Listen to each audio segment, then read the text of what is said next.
నమస్తే, welcome to ససి TV. రైతులకు ఆధార తరహా ప్రత్యేక కార్డులు త్వరలో మంజూరు చేయనున్నారు. రైతు సంక్షేమ ప్రభుత్వ పథకాల సత్వర అమలుకు వీలుగా ప్రత్యేక కార్డుల జారీకి కేంద్ర ప్రభుత్వం సన్నాహాలు చేపట్టింది.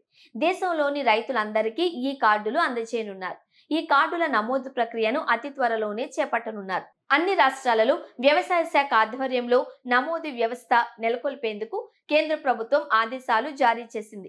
రాష్ట్రాలలో రైతుల నమోదు గురించి అవగాహన కల్పించాలి అని సూచించింది. దాంతో పాటుగా అన్ని శాఖల సమన్వయంతో దానిని నిర్వహించేందుకు ప్రాజెక్టు నిర్వహణ యూనిట్లను ఏర్పాటు చేయాలి అని ఆదేశించింది. దేశవ్యాప్తంగా 19 రాష్ట్రాలు కేంద్రంతో ఒప్పందం చేసుకున్నాయి. అందులో తెలంగాణ రాష్ట్రం కూడా ఉంది. కేంద్రం ఆదేశాలకు అనుగుణంగా తెలంగాణ ప్రభుత్వం పిఎంయు ఏర్పాటుకు సోమవారం ఉత్తర్వులు జారీ చేసింది. పిఎంయు అధిపతిగా వ్యవసాయ సంచాలకుడు బి గోపి, సభ్యులుగా సిసిఎల్ఏ కార్యదర్శి మంద మరకందు, ఐటీ శాఖ డిప్యూటీ సెక్రటరీ భవేష్ మిశ్రా, గిరిజన సంక్షేమ శాఖ additional secretary B Sarveshwar Reddy, IT శాఖ సీనియర్ సెక్రటరీ రాధాకృష్ణలను నియమించారు. కొత్తగా ఏర్పాటైన పిఎంయు అన్నదాతల నుండి సమాచారం ఎలా సేకరించాలి అనే అంశంపై విధి విధానాలు రూపొందించి. అయితే ఈ కార్డు వల్ల ఉపయోగాలేంటి?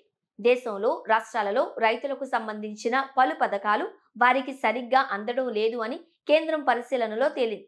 అన్నదాతలకు పథకాలు సక్రమంగా అందేందుకు ఆధార్ తరహాలో విశిష్ట గుర్తింపు సంఖ్యతో ప్రత్యేక కార్డులను జారీ చేయాలి అని డిసైడ్ అయ్యింది. ఆయా కార్డులను వ్యవసాయ పథకాలకు అనుసంధానం చేయాలి అని నిర్ణయించింది. పంటలను రైతులు కనీస మద్దతు ధరకు అమ్ముకోవడానికి, ఇతర పథకాల అమలుకు వీలుగా ఈ కార్డు ఉపయోగపడాలి అని భావిస్తున్నారు.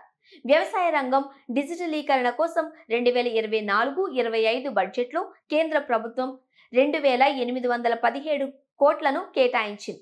ఈ నిధుల ద్వారా రైతుల విశిష్ట గుర్తింపు కార్డుల జారీకి అవసరమైన సమస్త సమాచారం సేకరించి డిజిటలీకరణ చేయాలి అని భావిస్తోంది. ప్రస్తుతం దేశంలోని అన్ని రాష్ట్రాలలోని భూములు, పంటల వివరాలు మాత్రమే కేంద్రానికి అందుతున్నాయి.